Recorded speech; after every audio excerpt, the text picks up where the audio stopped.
네, 안녕하세요. 화요일의 남자 이상화 세무사입니다. 자, 오늘 이 시간에는 자녀 세대로의 재산 이전과 가업 승계를 키워드로 영상을 찍어보려 합니다. 재산 이전 및 가업 승계 관련한 내용들에 대해서 많은 질문들이 최근에 많이 들어오고 있습니다. 우연히 우리은행 부동산 리서치 랩에서 분석한 자료를 보게 되었는데요. 부동산을 증여하는 연령대가 거의 40% 가까이가 70대이고 증여받는 사람의 연령대는 50대가 약 27%로 가장 많았다라는 내용이 있습니다. 2020년만 하더라도 70세 이상 증여자의 비중이 23%대였는데요. 지난해부터 그 비중이 30%대를 넘어가더니 계속해서 증가 추세인 셈입니다. 이러한 현상은 고령화가 빠르게 진행되면서 일명 액티브 시니어 세대들이 본인이 직접 자산을 운영하다 보니 자녀들에게 증여하는 시점이 자연스럽게 늦어지게 되면서 나타나게 되는 현상이라고 합니다. 쉽게 말해서 사회적으로 왕성하게 활동하시는 70대 이상의 분들이 굉장히 많다는 사실을 객관적인 지표로 보여준다고 할 수가 있겠습니다.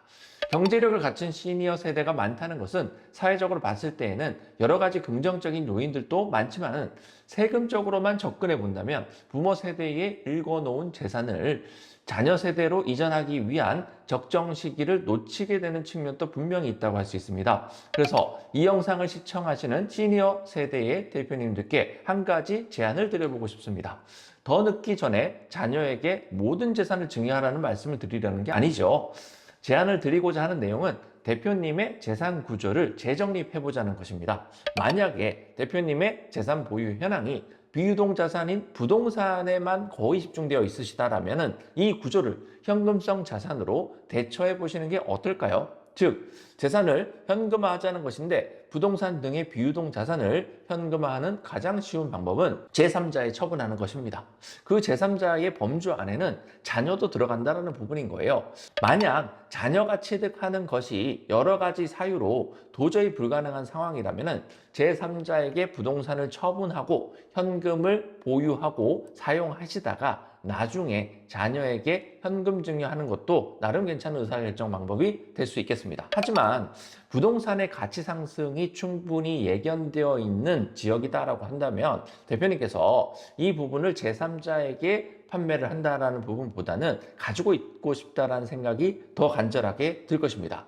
그리고 대표님께서 설령 자녀에게 당장 부모님의 부동산을 취득할 수 있는 자금이 없다 하더라도 자녀에게 소득을 만들어줄 수 있는 다양한 각도의 설계가 가능하다. 그렇기 때문에 부모님이 가지고 있는 부동산을 자녀에게 넘길 수 있는 부분의 연구를 할 수 있다는 부분이 되겠습니다. 그렇기 때문에 구체적인 사실관계는 전부 다르겠지만은 법인을 운영하시는 대표님께서 개인 명의의 부동산을 보유하고 있으시고 자녀로의 재산 이전에 관해 고민하고 있으신 상황이라면은 재산 이전에 소요되는 세부담을 줄이면서 보다 안전한 방법이 무엇인지 전문가와 함께 보실 필요가 있겠습니다.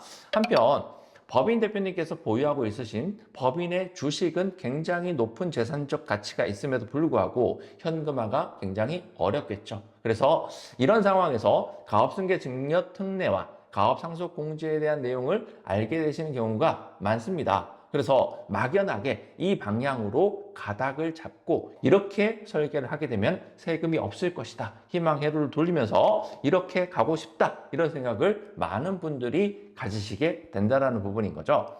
가업상속공제를 성공적으로 받아낼 수 있다면 법인 주식에 한해서만큼은 상속세 없이도 이전이 가능한 것이 사실입니다. 하지만 가업상속공제는 여러 요건을 충족해야 하는데 그중 상속인 요건이나 피상속인 요건을 충족하는 것은 어렵지 않아요.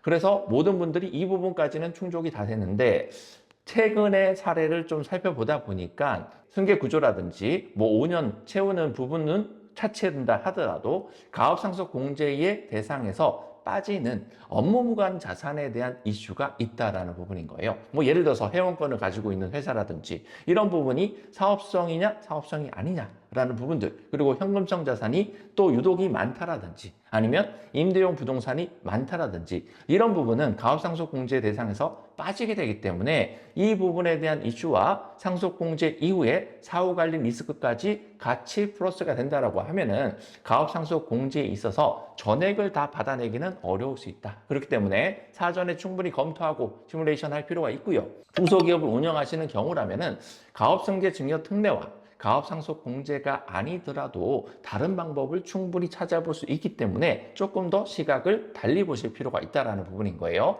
신설법인을 활용해서 좀 더 쉽게 승계 작업을 진행해 볼 수도 있다는 부분이죠. 다만 특허나 인허가 문제 등 다양한 이유들로 신설법인으로 승계가 어려운 경우가 있을 수도 있고요.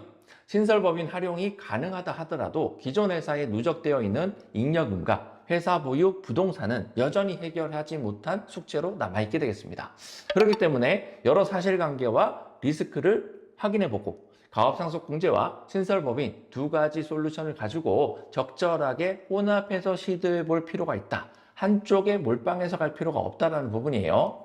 자녀로의 재산 이전과 가업승계에 대한 내용에 대해서 지금 당장 급하게 진행해야 할 필요성을 못 느끼는 대표님도 많으실 거예요. 하지만 성공적인 자산 승계 작업은 그 기간을 길게 두고 접근할수록 효과는 커지고 그리고 빠르게 접근할수록 좀 더 낮은 시가로 넘길 수 있다는 부분이 있을 거고요. 그렇기 때문에 대표님과 대표님의 가족분들께 가장 합리적인 의사결정이 될 수 있도록 오늘 영상을 토대로 인사이트 얻으시고 고민해 보시고요. 실제로 우리가 가지고 있는 부동산과 회사 주식, 이 현금화되지 않은 이 자산들을 현금화시키는 과정 자체가 상속이 이루어진다. 이렇게 볼 수 있겠습니다. 자, 구독과 좋아요는 영상 제작에 큰 도움이 됩니다. 저는 이상화 세무사였습니다.